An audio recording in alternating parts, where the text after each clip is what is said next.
Do you hate the thought of working past 55 or 60? Do you hate not being able to live the life you deserve today? Do you hate not knowing what your financial future looks like? It's time to stop doing what you hate. Here's your host, Mr. Harold Green. Hello, everybody. This is Harold Green of Bright Tree Wealth Management, and it is time to stop doing what you hate. I hope you are having a fantastic day today and that life is going really well for you. And I'm looking forward to sharing today's show. There's a lot of things in it that there's a lot of things I want to say, but I'm just not sure how much of it is going to come out, but I'm going to do the best I can with it because it's just something that's been on my mind for a while. And my goal is to help people get out of the 97% into the 3%. And that's my mission. But I feel that there's a way that this mission needs to be carried out. And some people may agree with me on the things that I say. Some people may not agree with me about the things that I say. But the goal is to take a person, take a family, just help them build in the right way, to help them build on the right foundation. And I just want to share with you a little bit about my week. And it's interesting because this past election season, it taught me a lot. And I learned a lot more than any other election that I've been alive to see. And it's about people. And I don't know how you all voted, and I really don't want to get into it. But some people are extremely happy. Some people are extremely sad. They're extremely upset. They're extremely fearful about what they think may happen and so on and so forth. And so, if you're out there and you're fearful and you're sad and you're angry, you're upset, I pray for you to find some peace, some comfort to figure out, what it is that you need to do to move forward. An election shouldn't dictate how you live and what you do. I believe that you have power. I believe that you have control. And I believe that you don't have to give up control of your life to somebody that you may or may not agree with.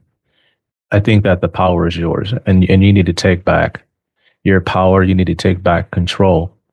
And my question is this, what if there's a way that you could live life so that an election, isn't necessary for you to enjoy all that life has to offer? What if you could control how things go in your life and tune everything else out? What if you could live life with no regrets at all? And the title of my show today is Control Your Destiny. So are you ready? 1, 2, 3, let's get it.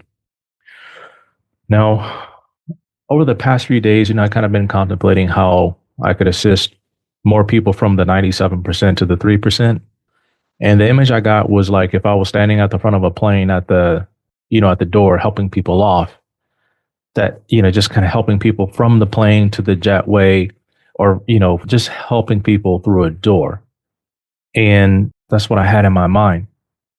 And a long time ago, years and years ago, I think I was around 22 years old, I had learned something called spiritual warfare.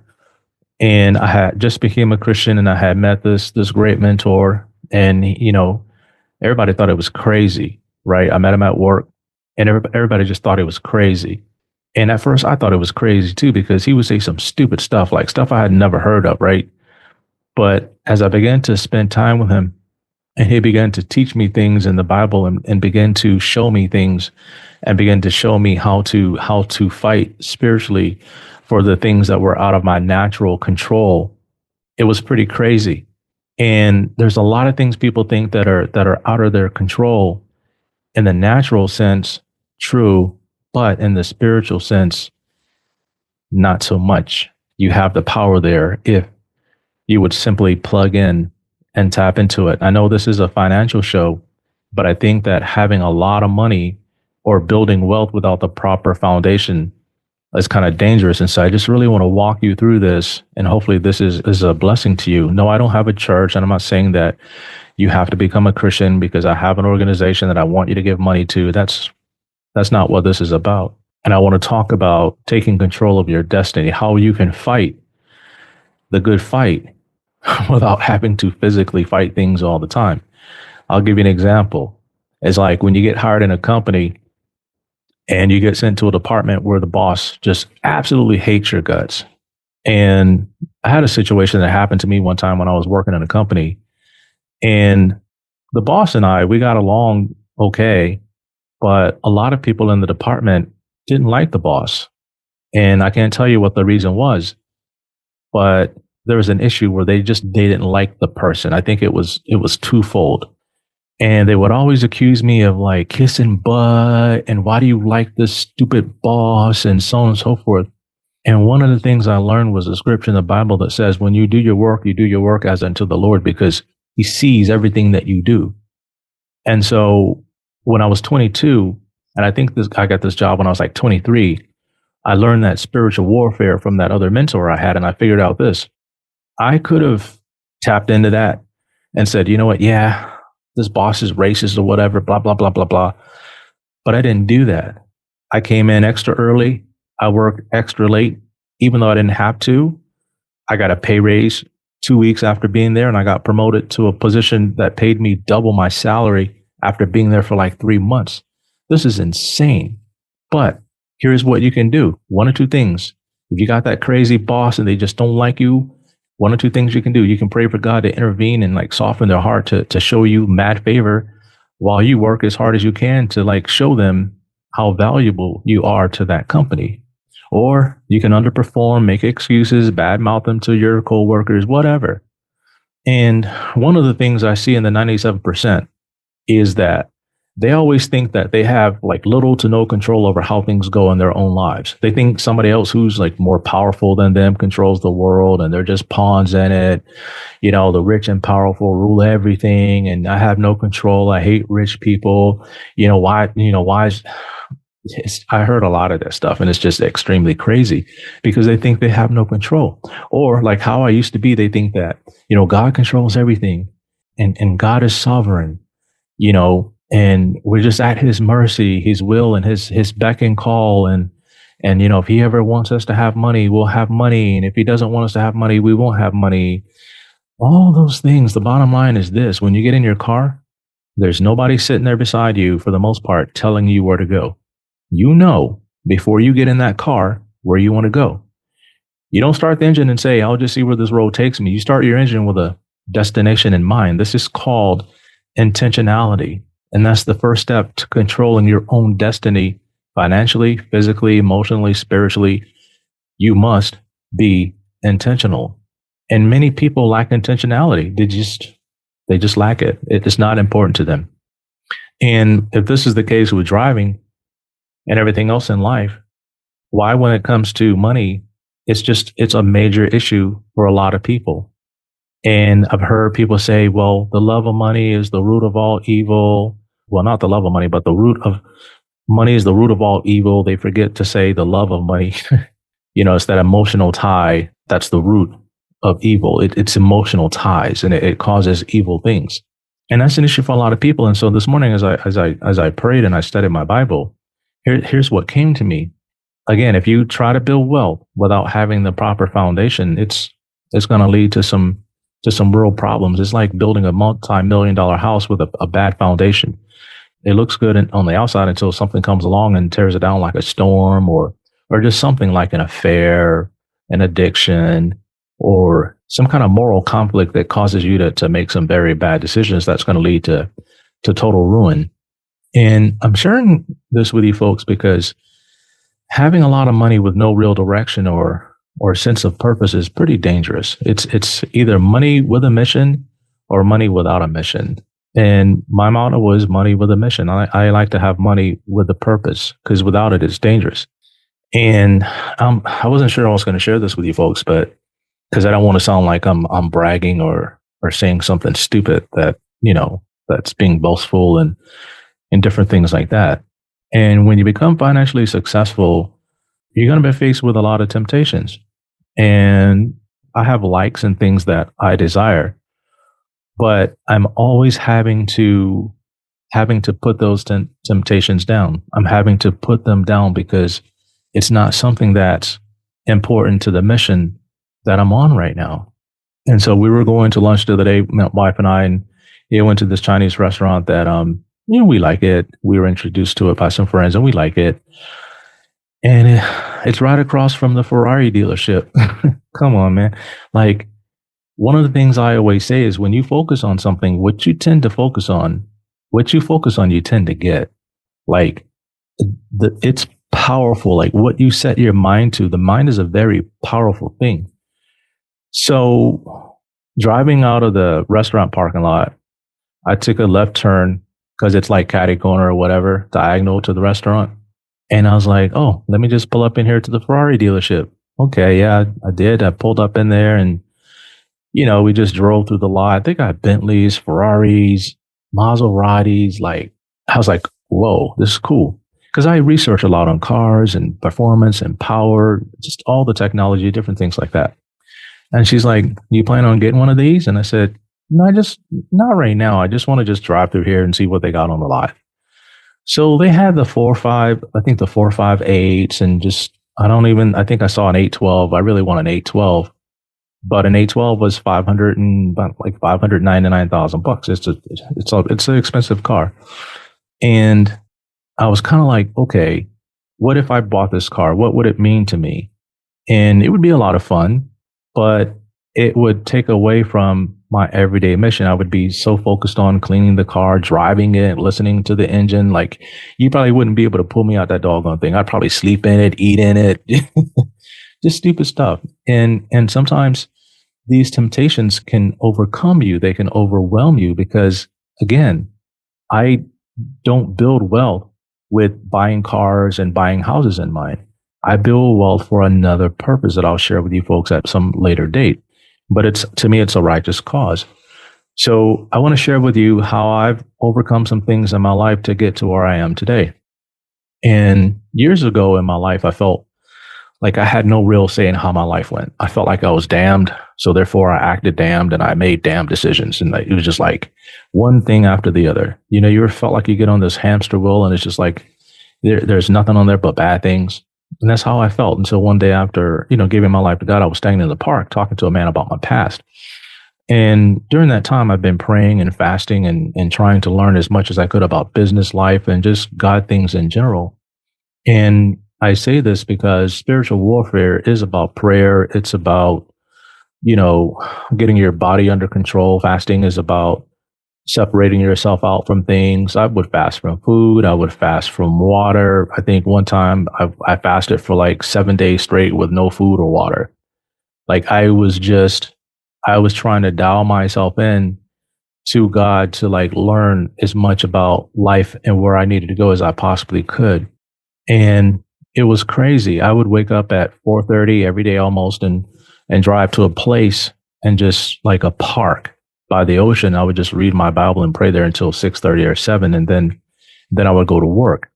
And I did this pretty much Monday through Friday for about a year or more. I think it could have been like 3 or 4 years I was doing this.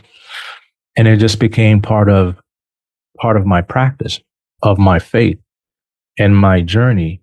And this is how I learned to control my destiny. I knew that if I just worked harder, learn what God showed me to learn, he would take me places. And this waking up early and praying is still a large part of my life. I know this is a financial show, but what I'm sharing with you is I'm sharing with you principles that will not only help you get wealth, attract wealth, but then also keep the wealth so that you know what to do with it when you get it. I'm not a pastor and I don't have a church. My mission is to help people build wealth on the right foundation. And here's some things that you can do to control your destiny. And this is important because I want to talk to you about the foundation first. And my foundation, of course, is the Bible. I know some of you listening to the show, you may not be a Christian. You may have already tuned me out. And, that's your choice because, again, you control your own destiny, not me. But those are you who are still listening and you're tuned in. I want to share with you what my foundation is. Okay. This is very important. And the Bible always talks about pray for your leaders because you don't know what you're going to get. You don't know if you're going to get a tyrant, you're going to get an idiot, you don't know what you're going to get. And so you pray. And then in that praying, God shows you how you can hide yourself when you see things coming, or you can participate. I mean, he gives you wisdom. And that's why I believe that Proverbs is one of the best books in the Bible to read. And I'm going to read to you Proverbs 10:4, because this is all about controlling your destiny. Okay. He becomes poor who works with a slack and idle hand, but the hand of the diligent makes rich. Being lazy can cause you to give control of your destiny to others. Not being diligent can cause you to give control of your destiny to others. Not getting ahead of things can cause you to give control to others and put you in bad predicaments. Procrastination can also cause you to give control over to somebody else, right? But I didn't know, I didn't know. Nobody told me, and I wasn't aware of this, and on and on and on. And I'm going to share with you something, how to overcome, like, I didn't know this, or nobody told me this kind of thing. I'm going to share something with you. Proverbs 10:5, he who gathers in summer is a wise son, but he who sleeps in harvest is a son who causes shame. And I get this a lot from people. They always say, Harold, you're a one-man shop. You're just a one-man shop.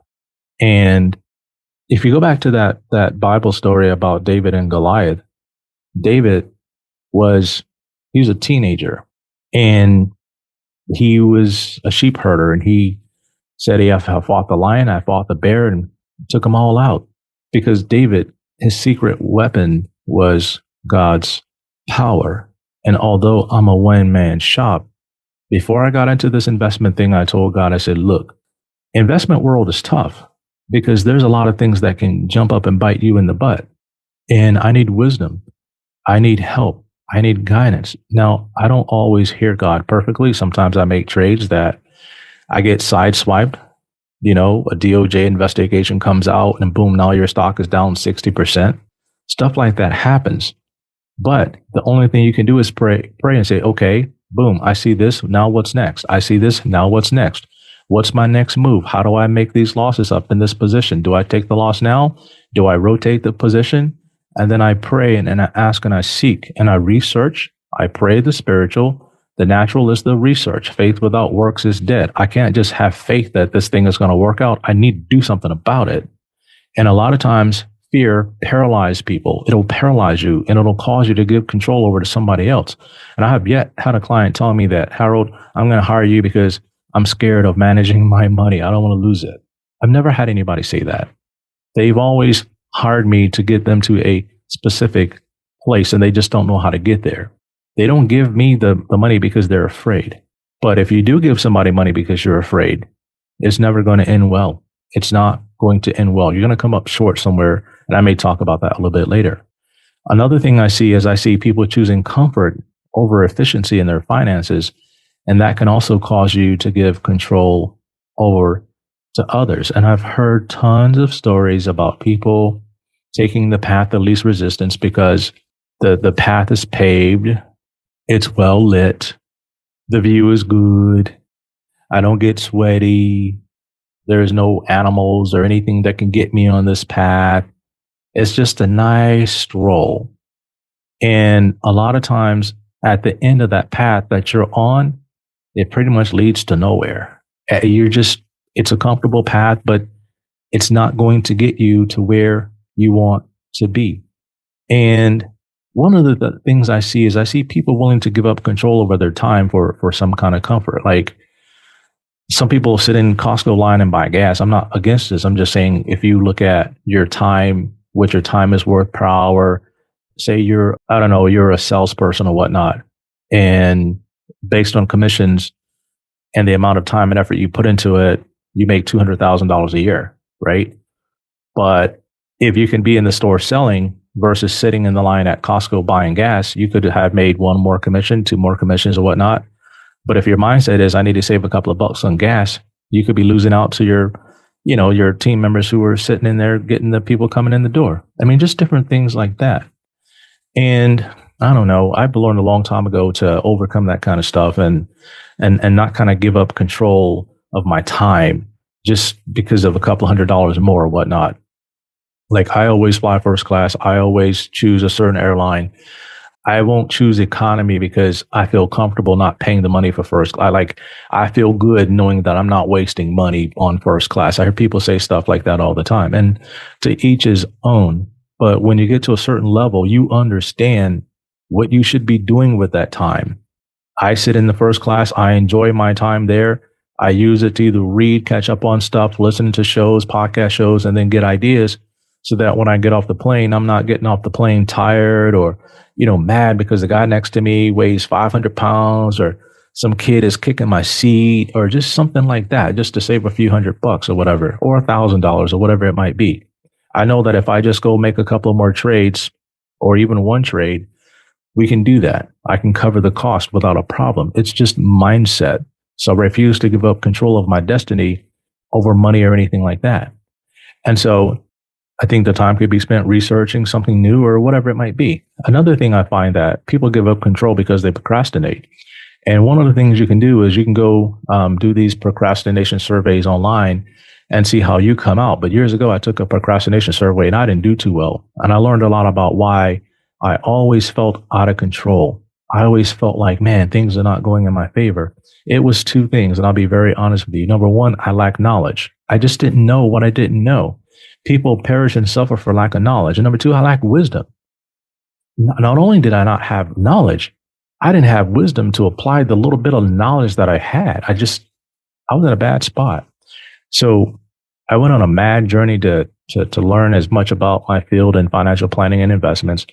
I studied Proverbs every day and began using my diligence, which led to more wisdom, which led to more knowledge. And it was just like boom, boom, boom. It's like picking up gold bars. I was shown a path and it was just like boom, boom, boom. And this is what allowed me to create the Rapid Retire financial planning process. God showed me this in a hotel where I had went to Boston to visit my son, and we were going to watch the fireworks, but it was like -5 or something outside. You can get frostbite. So I woke up early, again, getting up early, went downstairs, got my coffee, sat down in the lobby of the hotel. I forgot what hotel it was, but it was pretty cool. Sat down, was just sitting there drinking my coffee, and on a white piece of paper, like a napkin, I wrote out the Rapid Retire financial planning process on a napkin. Income generation, cash flow management, cash reserve systems are the words that came to me, and I expounded on those. This is what led me to start my investment firm with about $5 million and then grow it to almost $100 million in 7 years. But how did I really get there? This is important. I think what I'm doing in this firm for our clients is a very special thing. Those who are on board with me, it's very special. I think we're doing some amazing things. Proverbs 10:7 says, "He who heeds instruction and correction is not only himself in the way of life, but also is a way of life for others. And he who neglects or refuses reproof not only goes astray, but causes him to err and is a path toward ruin for others." And when I sit down at this desk, I'm humbled, I'm grateful, and I remind myself that I am a way of life for others. When I'm reviewing portfolios, which I'm about to do in a little bit, again, I'm a way for them to pay for college, a way for them to enjoy vacations without worrying about it, a way for them to retire comfortably, a way for them to give graciously and excitingly to charity, a way for them to bless their friends and family, a way for them to afford the best health care, a way for them to live in a home that they can upgrade and repair when they need it. I'm sitting here thinking about one particular client in mind. She wants to pay off her house, and she wants to remodel everything in the house that needs work. She's about, 2-3 years away from retirement. And I have her number in mind that she needs for retirement. It's 2 point something million. That's her number. Because she's single. She needs about 2.3 million. And we're almost there. We're right there at it, almost. So I'm thinking, okay, we get the 2.3 for the retirement, but we need to pay off the house. We need to upgrade the house. And that just kind of sticks in my mind when I'm reviewing this person's portfolios. I trade with intentionality based on my client's situation. But I can also be a bad way if I'm not careful. This is why when I sit down, I can't have garbage in my heart. I can't have garbage in my mind. I can't be sitting here being mad about who won or lost the election. Or I can't be sitting here happy about who won or lost the election. that kind of stuff, it's for those who give up control. That's what that is, right? I'm not saying you shouldn't vote. I'm just saying you shouldn't give up control over your life because you voted. Okay. And this is why it's important to have the right people on your team. Financial professionals, we're human, but if that person hasn't overcome the same things that you struggle with, then they don't deserve to be managing your financial situation, especially if you're trying to get out of the 97%. And many financial professionals, sadly enough, are the reason why a lot of people are still in the 97%. And I don't know, it's hard. And years ago, and I wasn't sure I was going to share this with you, but I think I needed to say it because you're in control of your destiny, but a lot of people don't really know how serious it is. And I had some clients years ago, they gave into their emotions and they left my firm.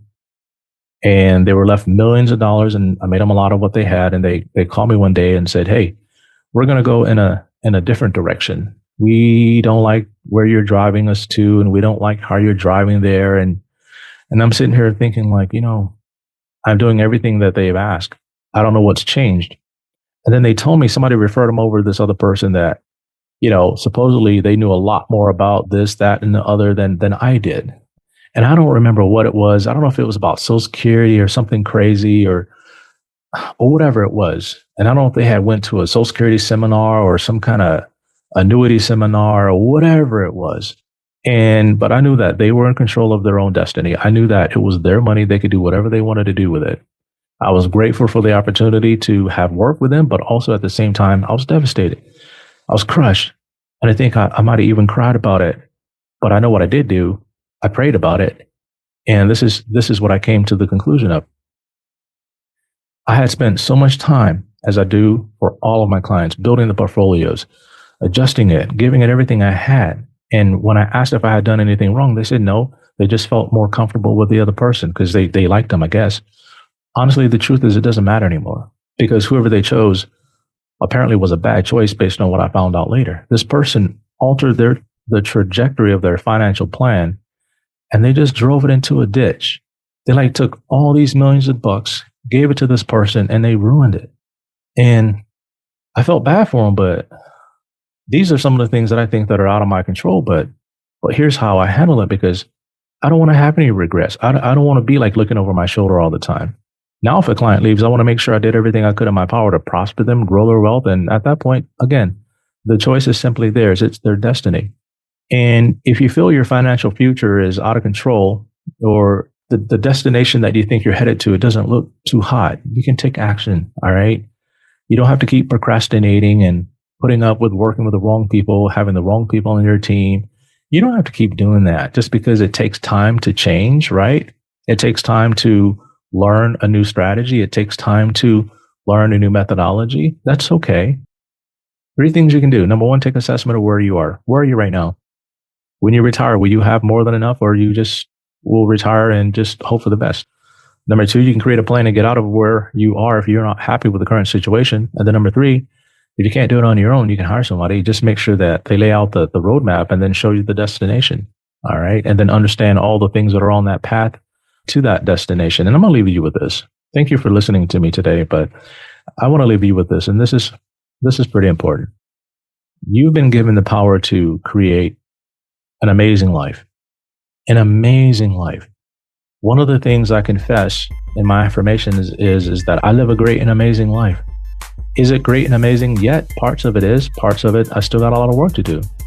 The question is this: will you take control and start the journey, or will you just leave things up to chance and see how it all unfolds? Don't want to be in that situation. Think about everything that I've shared with you today.